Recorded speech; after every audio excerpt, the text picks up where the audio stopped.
성령이 계시네. 할렐루야 함께 하시네.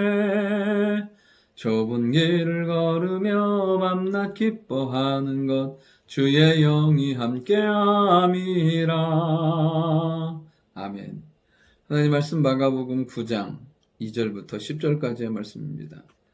우리 예수님의 사역을 보면 대중적으로 복음을 전하시고 치유하시고 고치십니다.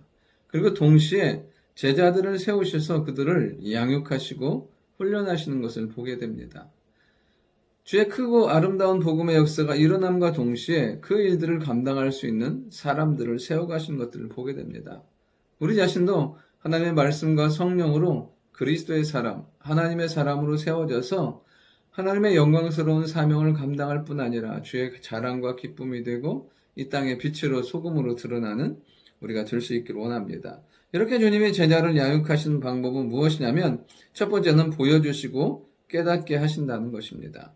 오늘 이제 엿새 후에 베드로의 신앙 고백 후에 예수님께서 베드로와 야고보와 요한을 데리시고 따로 높은 산 변화산에 올라가십니다. 그러면서 그들 앞에서 어떻게 되냐면 모습이 변형되십니다. 그곳이 광채가 나고 세상에서 빨래할 수 없는 자가 희게 할 수 없는 만큼 희어지게 되는 것을 보게 됩니다. 그리고 엘리야와 모세와 우리 주님과 얘기하는 것을 그들에게 보여주시는 것을 보게 됩니다. 여러분, 우리 주님은 원래 영광스러운 분이세요.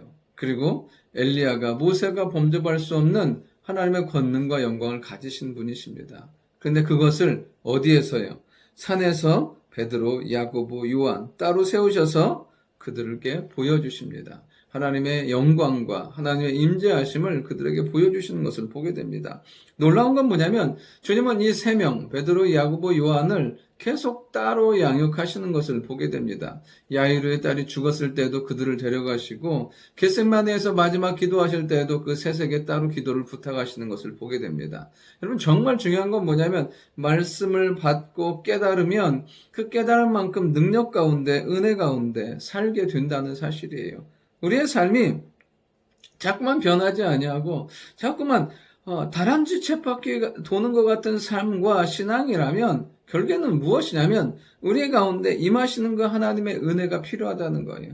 그 은혜가 능력이 한계를 돌파하고 수준을 넘어서게 하며 인생의 삶의 목적을 다르게 살 수 있게 한다는 것입니다. 오늘도 우리 안에 보여주시는 주의 영광이 있기를 원해요. 깨닫게 하시는 말씀이 있기를 원해요. 우리 가운데 역사하는 충만한 성령의 능력이 나타나기를 원합니다. 그럴 때 베드로와 야고보와 요한 그리고 그 제자들이 복음을 위해서 하나님의 영광 가운데 귀하게 사용받고 그 복음 가운데 영광스럽게 하나님의 사람으로 승리하게 되는 것을 보게 됩니다. 그것이 우리에게도 나타나게 된다는 거예요. 오늘도 우리에게 보여주시는 것들, 깨닫게 하시는 은혜들이 있기를 원합니다. 그 은혜로 성장하고 변화되는 우리가 될 수 있기를 원합니다. 두 번째는 뭐냐면 하나님께서는 깨닫지 못하는 그들을 말씀으로 깨닫게 하신다는 것입니다. 그 모습을 보고 베드로가 예수님께 말씀해요. 이야기해요. 예수님께 여기가 좋사오니 초막셋을 짓고 여기에 머물자고 이야기합니다. 참 보면 근데 성경을 보면 그가 무서워함으로 그들이 무슨 말을 하는지 알지 못했다고 말해요. 그러니까 경황도 없어요. 상황도 파악하지 못해요. 그리고 본인이 무슨 말을 하는지조차도 모르는 그런 상황이 되는 것을 보게 돼요. 왜요? 하나님의 말할 수 없는 영광을 접하니까요. 여러분, 죄인된 인간이, 연약한 인간이 하나님의 영광스러움에 서면 이렇게 된다는 거예요. 오늘 우리가 하나님의 사람으로, 믿음의 사람으로 온전히 살지 못하면 그것이 은혜가 은혜인지도 몰라요. 때로는 그것이 하나님의 경고가 경고인지도 모른다는 것입니다. 이렇게 베드로가 아무것도 깨닫지 못하고 알지 못하는 상황 가운데 그러고 있을 때 하나님께서 그에게 친히 말씀하십니다. 그들에게 말씀하세요. 이는 내 사랑하는 아들이니 너희는 그의 말을 들으라 하시니라.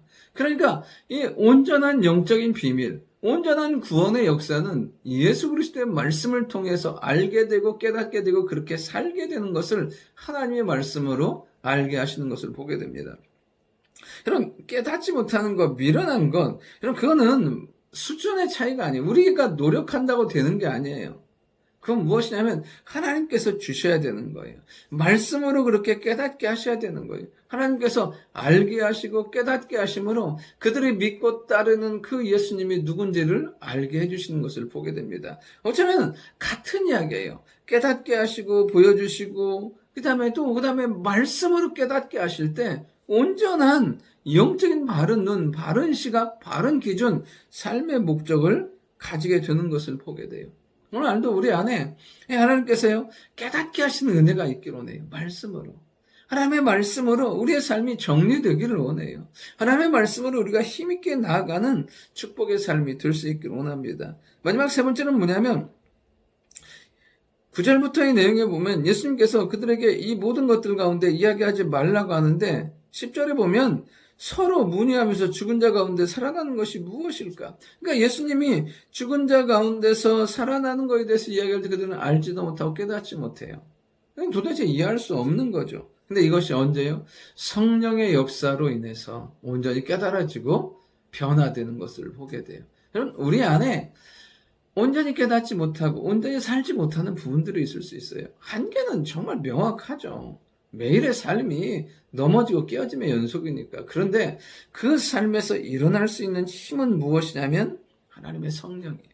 성령께서 우리를 붙들어 주시고 깨닫게 하시고 알게 하시고 인도하실 때 이전과 다른 삶, 이전을 뛰어넘는 능력의 삶을 살게 되는 것을 보게 돼요.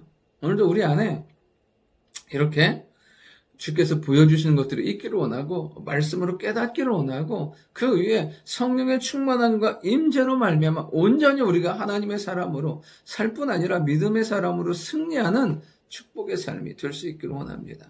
좋으신 아버지 하나님, 항상 우리의 눈을 열어주셔서 보게 하시고 귀를 열어주셔서 듣게 하시고 심령을 열어주셔서 말씀을 깨닫는 은혜가 있도록 인도하여 주옵소서. 그 위에 성령의 기름 부으심과 역사하심으로 구원의 비밀, 승리의 비밀, 영적인 비밀을 날마다 깨닫고 주와 동행하며 승리하는 축복의 삶이 되게 주여 인도하여 주옵소서.